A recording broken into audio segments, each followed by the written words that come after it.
I have had the body that looked incredibly impressive from the outside. Lean, muscular, disciplined, was doing everything right, and I actually looked healthy. And I still didn't feel good. I had health symptoms that kept getting louder. I didn't really feel sexy. I didn't actually feel confident. And for years, I thought the answer was to work harder. And listen, I was working really hard to upkeep it. So the idea of working harder was just made me feel like I wasn't worthy. I wasn't good enough because I thought I was the problem. And I'm sitting here today recording this conversation about 50 pounds heavier, having spent the entire last year with the number one focus of restructuring the relationship I had with my body. So now I can step into the body that I feel best in, actually feeling good. Not needing discipline and force to upkeep it, not needing to micromanage and control every facet of my life to look a certain way because I think it'll bring me something else. And let's be honest, I was only chasing that body image because I thought it would finally help me love myself fully. And I'm recording this in the messy middle where I know what I want. I also love who I am fully and completely right now, which will break down. And balancing, I'm creating something different without rejecting or hating where I am now as the motivator. And that's exactly why I think this conversation matters. And honestly, I've guided clients through this work for the last over 2 years, but I didn't think or could ever imagine that I could experience this kind of love, safety, health, and connection in my own body. And I now see that the last about 18 months was the initiation I needed, and I wanted to speak to you guys from the middle and expose what it actually looks like to create your dream body, your healthiest body. A, before you have the evidence that it's working. B, from full self-possession. And C, in a way that's actually lasting for the rest of your life instead of something you have to continue to maintain. So today we're getting into energetic weight loss, what I think we've completely gotten backwards about changing our bodies, why hating your current body while trying to manifest your dream body and create it is such a mindfuck, and what it looks like to pursue change without making the version of you that exists today the problem. Welcome back to Unbecoming. You just entered a portal into your wealthiest, most self-possessed life, where you're allowed to want more and get it without making yourself the price of having it. I'm Caroline Grace, your host, and this is where we explore energetics, body literacy, psychosomatics, shadow work, manifestation, or whatever other rabbit hole I'm currently going down, all in the name of figuring out what it actually looks like to create a life that fully turns you on. Because there's nothing wrong with you. There's nothing wrong with your body, and your mind isn't too negative. They're not the obstacles standing between you and the life you want. They're actually your greatest tools for creating it. So let's dive in. Like I said, I've had so much fucking resistance to filming this podcast episode. So you are here in the messy middle. For a long time, I thought it was either two paths. I hate myself, so I'm going to work really hard to change myself, and then I'll feel better about myself. We're kind of taught that's how you build self-confidence. You prove to yourself who you are, and then you feel good about yourself. Or I just have to love myself where I am, and if I love myself, that means I don't have to change myself. And I see a lot of that. This is my perspective. Take what resonates, make your own story. But it's either body positivity or discipline and shame. And as someone who created their business in the health and fitness space, I've always seen the middle ground. And I've built my entire framework and guided clients and have seen wild transformations with my clients. But there was still a part of me that didn't think I deserved that thought I was innately wrong, innately bad, that my body was against me. And in my mind, I knew there was a middle ground, but I needed this deep initiation to set me free of all the BS in my brain that has kept me back. So I'm not going to teach you a new framework or strategy in this. I want to talk about what it actually takes to change from a place of already loving yourself now. And I'm going to start with a backstory because I do have a very intense, I have an intense life. And so every story I tell is very extreme because as a woman in our society, I don't think anything I experienced was inherently unique. Let's just say that. I was a ballerina. Growing up, I started in dance, went into a ballet academy at a very prestigious academy, then did dance in my school. But I was 7 years old when I learned how to do a food journal. When that food journal was then graded in front of the entire class. When I was taught, and I still remember all of the rules, that I was taught how to read a nutrition label and I couldn't have anything less than, or I couldn't have anything that was over 2% fat. I couldn't have anything that had more than 4 ingredients on the label. I could have happy foods on Sunday. When I made popcorn, make it in a paper bag in the microwave and just put cinnamon on it because the extra oils and the fats and the butter is bad for you. 7 years old. And I learned that, okay, to succeed, to get attention, to be loved and belong in this space, I need to stay skinny. I need to fight what my body's telling me it wants to eat the good and right food, and what my performance is graded and evaluated. So number one, this instilled deep anxiety about my food and my outcomes and associating skinny with success, which again, I don't think is unique to ballet. Look at our media. I don't have to explain that to you. I'm sure you understand. And then I was also starting to judge myself along those rules. I love cereal. And when I was little, I loved ice cream. I loved having a bowl of cereal for dinner. To me, it was just something consistent. My dad did a lot of cooking. I have a very sensitive nervous system, and I think it was like one thing that like was very satiating and consistent, and I could choose it. I loved having a bowl of cereal with milk for dinner. But that was already something that I craved but couldn't really have because it was bad. So then I started to lie on a few of the like the food journal days so that I wouldn't get reprimanded, but then I was scared that I was going to get fat because they weren't in the rules, and it just created this deep-seated program within me around how I was supposed to act, how I was supposed to eat, and what it was expected of me to be loved and belonged. And this is just human nature. When you're little, you inherit those rules to stay safe. So then transform to, let's say when I was 18 years old, away at college, no parentals, doing whatever I wanted. And I don't know how much weight I gained, but I remember going to a physical during my freshman year of college because I wanted to be on the diving team. And the scale said 140. And I remember this moment so vividly because it was like 15 or 20 pounds higher than the last time I'd weighed myself, which I don't know when that was in high school. But I remember being like, oh my gosh, I'm fat. I'm fat. And like, I knew that I looked puffier. I was drinking and eating pizza like every meal and every day of the week. But I was like, oh my gosh, I'm fat. I'm bad. This is wrong. I kid you not, the very next day, I started educating myself on nutrition. I got MyFitnessPal. I started tracking everything. I started doing running in the morning. I started learning how to lift at the gym. I remember I got the Nike app and started like following workouts and doing these running things. And by that summer, the summer after my freshman year, I was back down to like 120 pounds. Because if you know me, like I said, I'm intense. Like if I have my mind on something, I'm going to fucking make it happen. I stopped drinking. I was focused on health and fitness. That summer, I then went to get my personal training certificate. I was lifting. I was waking up 4 hours earlier to do these 3-hour workouts. Like it was intense. And then I went to eating disorder treatment, went to rehab.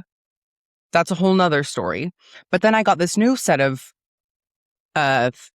frameworks put in my head of like, okay, I have to balance this. I have to do it in moderation because now what I'm doing is bad. And I was so deep in the rabbit hole of health and fitness, primarily from male teachers. So also very different than what works for women's bodies of like the toxins in food and how the food gets processed. And like, so now I had like created this also fear mongering in my head where it was like, no, wait, the beliefs that I had are actually legitimate. Like, I don't want to eat the hamburger bun because of X, Y, and Z and gluten and what it's processed and bleached and blah, blah, blah. Like, I'm not going to eat those chips because of the red dye 40 and the blah, blah, blah. So then it was like And this is a perfect example of self-fulfilling prophecies, like in not cognitive bias, but like basically, if you believe it, you're going to find the evidence for it. And I did. And then I created this is the first time I ever opened my business, and I create this nutrition ebook. And mind you, none of this is inherently wrong. Like a lot of that education, I still structure my life and my choices around, but from a very different lens. So nothing in this was inherently wrong. Nothing in this was inherently bad or harmful. It was all because every single one of those actions was fueled by, I need to be good enough. I'm not good enough. This is how I'm going to be good enough. I don't love myself. I hate myself. So this is how I'm going to feel better about myself. This is how I'm going to be loved. When I look a certain way, I'll feel good and have the boyfriend and the life, and I'll finally make the money because I did everything right. And after treatment and rehab and therapy and being put on all these meds and getting all these diagnoses, I then kind of said F it. And I started eating cereal again and all this candy, and then got back into ice cream. And I was like, ugh. But then I got fat again. And mind you, it wasn't actually fat. It was just probably like 10 pounds heavier than me being incredibly lean, but it felt fat. So I'm saying I literally would look in the mirror and be like, I'm fat. So then I did it again. But mind you, now I'm like 24 years old, and I found a societally accepted way to do it because of my diet, like being in treatment and all this stuff. Like there were so many now new rules in my head about what's acceptable and what's unacceptable. So then I found the world of like lifting and the gym, and I was like, no, I'm just like healthy now. And then I got into bodybuilding. And if you saw me at any of these phases from the outside, and even my mom says this, like when I would get into big crises or end up in the hospital, she'd be like, everything looks fine. Because the experience I was experiencing was very different than how I presented myself. I looked incredibly disciplined. I looked controlled. I could tell you how much I loved myself, which is why I was controlling everything I ate, every single workout, and I had all the knowledge to back it up. Like I could tell you exactly why I was doing 4 sets of 15 on this movement and this moment, because I was trying to build these muscles and just maintain these muscles.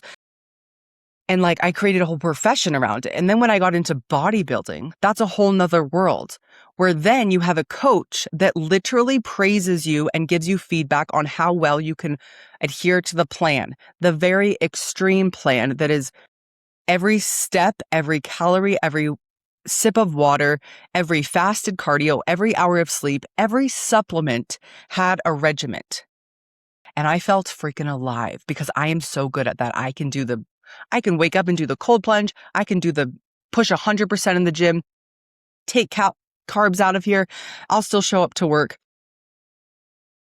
And I went so deep into bodybuilding, even though I could tell you it was an entirely different mindset fueling it, it wasn't. I was still trying to feel good about myself.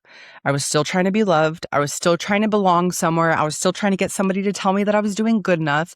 And again, I don't regret any of this. Nothing is inherently wrong. Bodybuilding isn't inherently wrong. But I went so extreme that I didn't have a period for 2 years. It makes me sick thinking of the pictures of I did 4 bodybuilding shows in 1 year. I got probably down to 3% body fat. I looked so sick. My face was sucked in, so many wrinkles. I looked like a freaking skeleton, but I had muscle. So it was kind of it was super creepy. I got back down to 120 pounds. And as a 5'7" woman with a decent amount of muscle, that is I was losing muscle because I was so lean. And then my health freaking tanked. And I was fighting, and I thought there was something wrong with me. And then I hired another coach and was like, what do I need to do wrong? And I was like, dude, what the fuck is happening? I worked so hard in this thing and I didn't even place at my show. I worked so hard at this thing and I feel worse about myself. I worked so hard at all of the things I should do, and I completely lost my health. I was so disconnected from my intuition and my connection with my higher power. That's what honestly scared me the most. I was gaining weight no matter what I ate. My labs were terrible. I thought I was going to be infertile for the rest of my life with permanent thyroid and liver issues.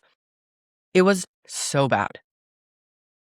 And at every point of this journey, no matter how hard I worked, how many rules I followed, I never had the experience that I thought the body was supposed to give me, which is why I went to such extremes. The confidence, the freedom, feeling desirable, feeling comfortable, feeling at home in my body, feeling like enough never landed.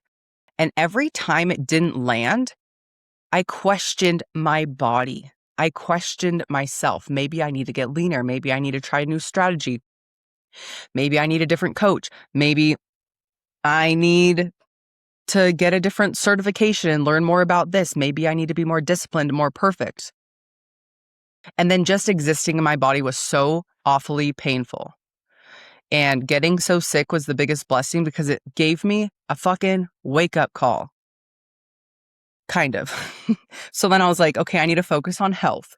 So then I got a coach and he like put me on keto and like did all this weird stuff for like 4 months. And this was when my birth mom was passing. Like life was stressful. Like shit hit the fan. I was like, I'm still like puffing up like a balloon no matter what I eat. I have crazy cravings. I'm incredibly bloated. My face is really puffy. My skin is breaking out. Every muscle hurts. Like I remember waking up in the morning and it felt like my bones hurt. Like opening my shoulders, every joint, like the most pain I've ever been in. I had respiratory stuff that they couldn't figure out. And all that kept getting worse. And I kept chasing different protocols to fix and heal me. And then I don't really remember what it was. I think I just like had I want to say come to Jesus moment, but like more like, let's just call it an epiphany. Jesus, I love you. It's nothing against Jesus. I had an epiphany where I was like, fuck, my body just needs to feel safe. And what am I doing? Like, this is against everything that I coach people through. This is against my entire value system. This is against my entire worldview. And I started to do like the energetic and shadow work to really recognize like, fuck, those programs that I picked up when I was 7 years old and kept changing the costume they were wearing are still running my life. And that was about a year ago. So I stopped working with anyone and I was like, you know what? Fuck all that. I trust my body enough to take me where I need to go. And I trust my body enough to return to its natural set point when it feels safe. This is the foundation of energetic weight loss. And the new belief that like I really just think I had an epiphany and it came to me one day when I fully surrendered to the experience. It was like, I'm done fixing you, body. I'm done controlling you. I'm done trying to fix you. My body wasn't actually the problem. Because every step along the way, my body was leading me and exposing and trying to get my attention to the things that I was still harming myself with, abandoning myself, sacrificing parts of myself. And this is a perfect example of you can have the thing without being able to actually experience having the thing or enjoying it. And I've experienced this with money. I can have money but not feel rich and wealthy and resourced. I could have a relationship without feeling loved or seen. We can have the business without feeling like we're actually making an impact or that we're self-sustaining. You can get the thing and still not know how to experience having it. And it's not because you're doing something wrong. And I'm going to be so straight up. For the majority of my life, being fat was one of my biggest fears. Of course, that was what I created my whole life around at 7 years old. That was what I was taught by adults that I trusted. And again, nothing inherently wrong with any systems. This is my experience. One of my biggest fears was being fat because it meant I was unlovable. I wasn't going to fit in. I wasn't going to be good enough. And I saw gaining weight. Even if you would have shown me this body 2 years ago, I would have thought, wow, she completely let herself go. She must not love herself anymore. She probably hates herself. But that was actually what I was thinking back then. And I'm not saying I gained 50 pounds because I transcended body image and I fully love myself and never want to change myself. No. And that's why I'm recording this right now, even though it's uncomfortable and I hate it, is that I found a way to fully love this body through very vulnerable and real moments with myself while still desiring something different. And this is the gray space. So whether you're listening to this because you're curious about health, body image, weight, it applies to our entire lives. And the way that I was relating to myself with health and weight is the same story that was leading every other aspect of my life. Because how you show up in one area is how you show up in every area. We just can put different costumes on them. Can I love myself? And this was the challenge I gave myself a year ago. Can I just surrender to whatever's happening right now, even though I don't know and don't like it and hate it with every inch of my being? And actually, this was my biggest fear for my whole life. Can I love myself and accept myself fully right now and want something different? Yes. Yes, you can. I'm not saying that I'm gonna be in this body forever, but I'm trusting my body enough to tell me what it needs to feel safe, and it will return to its natural healthy set point because it feels safe. And that is what energetic weight loss is. And again, see this from your lens of however you want.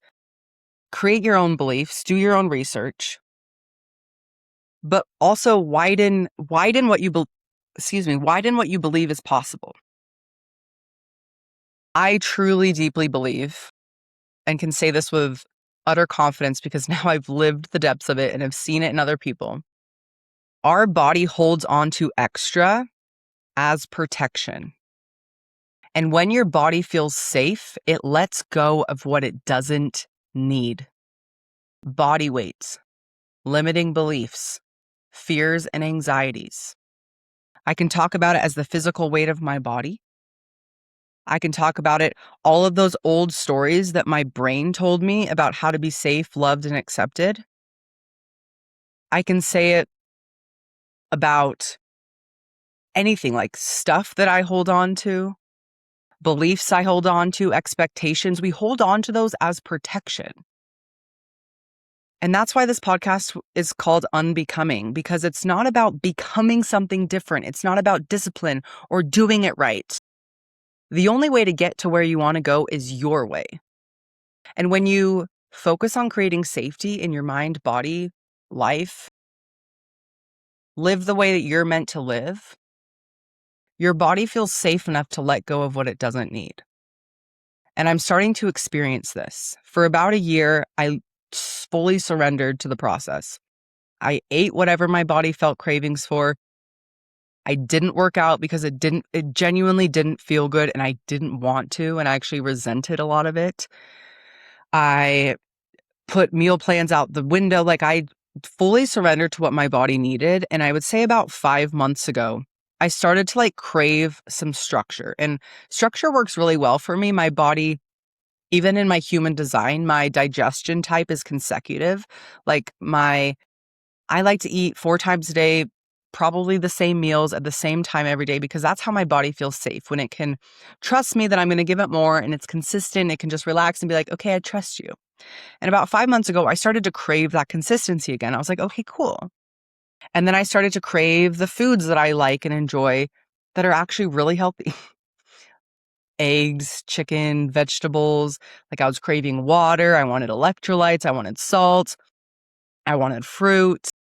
And then I started wanting to go to the gym again. I love strength training. It feels so good. I love my muscles. I love running. I love boxing. I love doing random hill sprints at the park. I know, call me crazy. I do. Not every day, but when I want to, I do. When I'm angry, I love it. I love hiking. I love running. I love swimming and paddleboarding and exploring life with my body. Those are things that I love. And I knew that that love was going to return if it was genuine. What I don't love is waking up at 4 a.m. to go do fasted cardio because I have to. That's not something my body naturally craves. Now, if your body craves waking up at 4 a.m. and going for a run, that's what's meant for you. In our society, we are given such clear rules on what makes you good and healthy.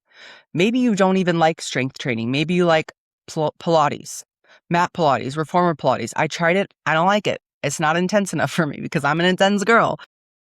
Maybe you love like CrossFit or like, what's that called where you like hang from bars? Plyometrics? It's not plyometrics.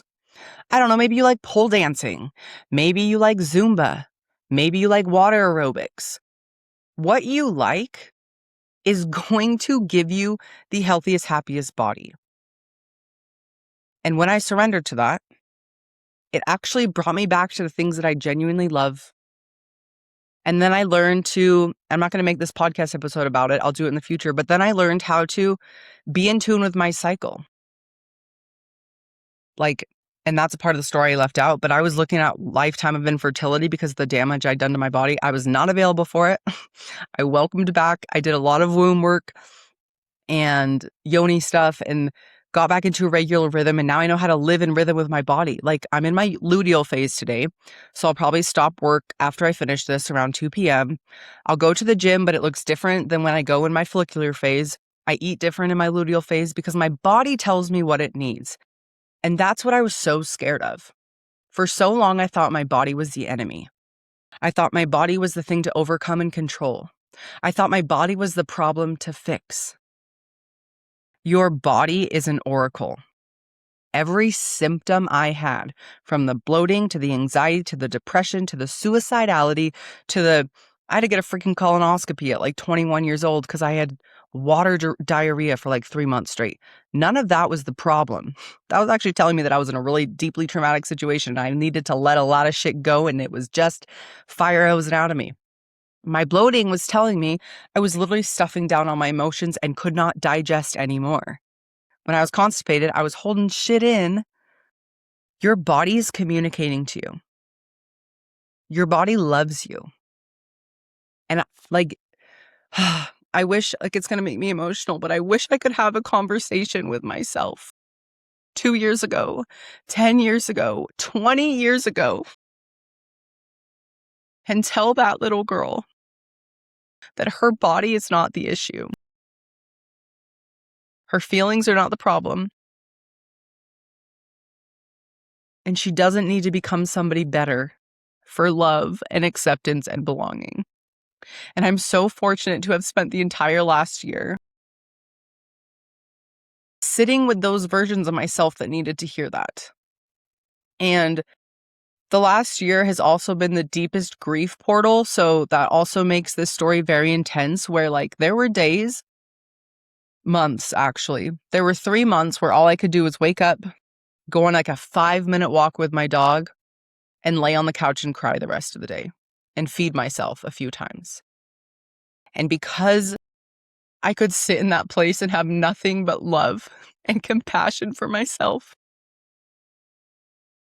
I can sit here today and say I love this body so fucking much, even though being fat, quote unquote fat, was my biggest fear for most of my life, and have nothing but trust that the body that I do find the most joy in, that's light and healthy and flexible and strong, she's not like, I have trust that that's going to be me in a year and a half, because I now know how to create safety in my own body.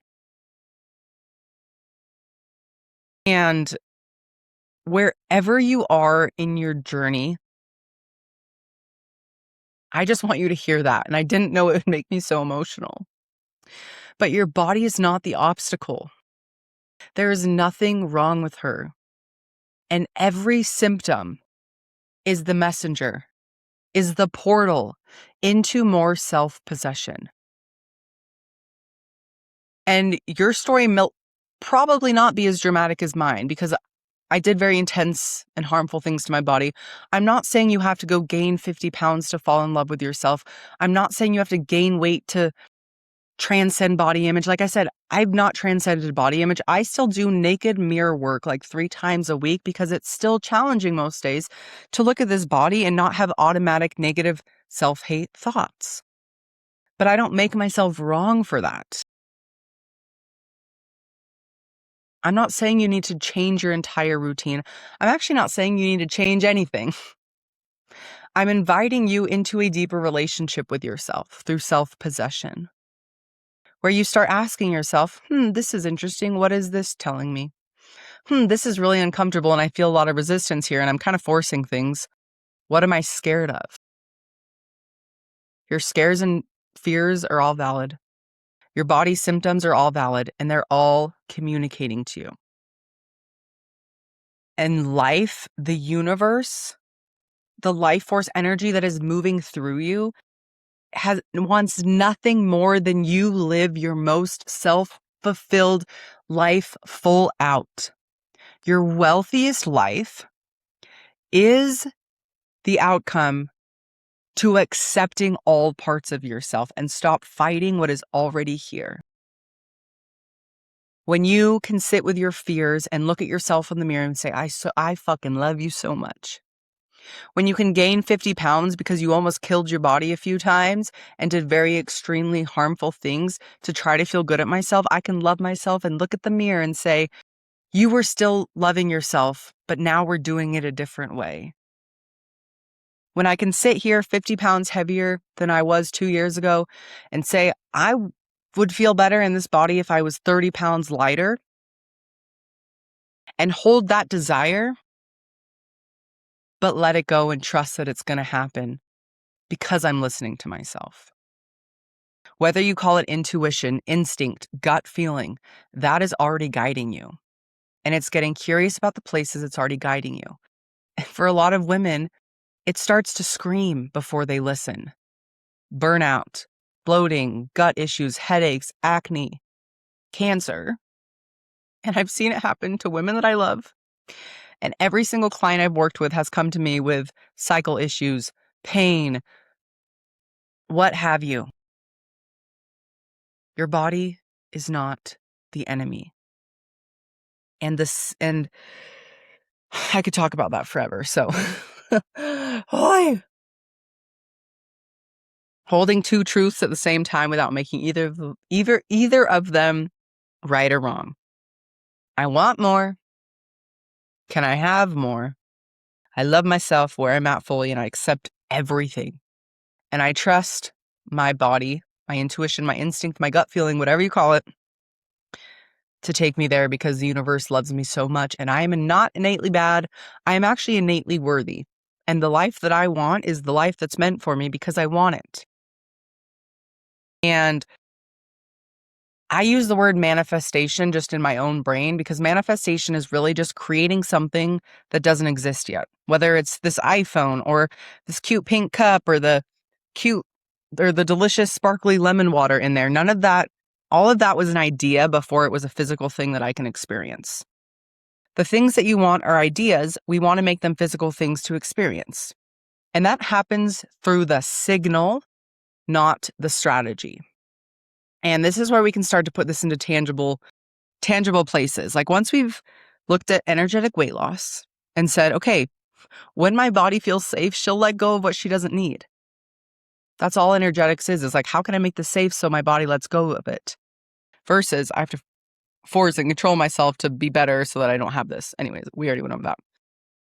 It's the signal underneath the strategy, underneath the action that creates the outcome. And to be quite frank, my life looks pretty identical to what it did 2 years ago. I work out 3 to 4 times a week. I walk my dog in the mornings and go on hikes when I feel like it. I sleep 8 hours. I read my books. I eat pretty much the same things. I drink water. But the signal under those actions is completely different. 2 years ago, the signal was I need to fix myself. I need to be better. I need to prove how hard I can work by how much I can suffer. I need to do these cold plunges because then they'll make me better. Cold plunges for a female nervous system, not ideal. Actually, probably aided in this whole nervous system collapse I experienced. I have to eat this to be good enough so that my coach will give me good feedback. I have to eat this to be healthy so I'll be lovable. The signal now that I'm just so eternally grateful for is I love being in relationship to my body. And I'm creating something I desire. I listen to what my body wants.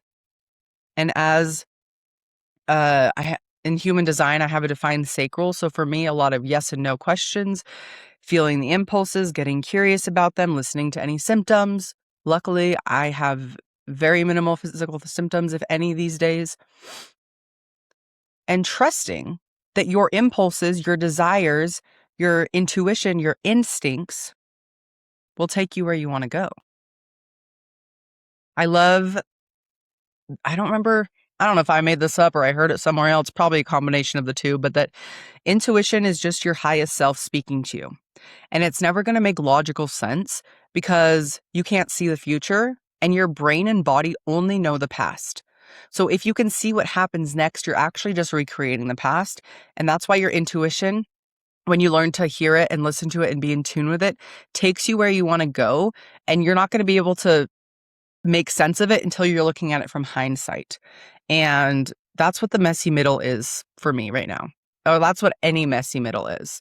When you're holding the duality of, I want something, I'm creating it, I desire it, I love myself, I'm showing up for myself now, and I'm following the path that reveals itself one little bit at a time. And it works the same with health, with your body, with fitness. I genuinely have the desire to go to the gym today. Am I tweaking it because I know I'm in my luteal phase? Yes, but my energy levels are also communicating that to me. I genuinely desire to walk my dog in the morning. Like, I genuinely love feeling healthy and clear in my vessel.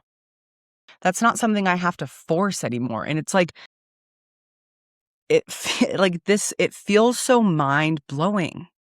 You'll scroll on social media and be like, see people saying, oh, you just have to love yourself enough. Oh, you just show up for your future self. Like, oh, just go to the gym and force it. Or, oh, just cook that meal because you want it. No. That's why I needed the last year to clear the backlog of all the shit that I restricted from myself because I thought it was bad.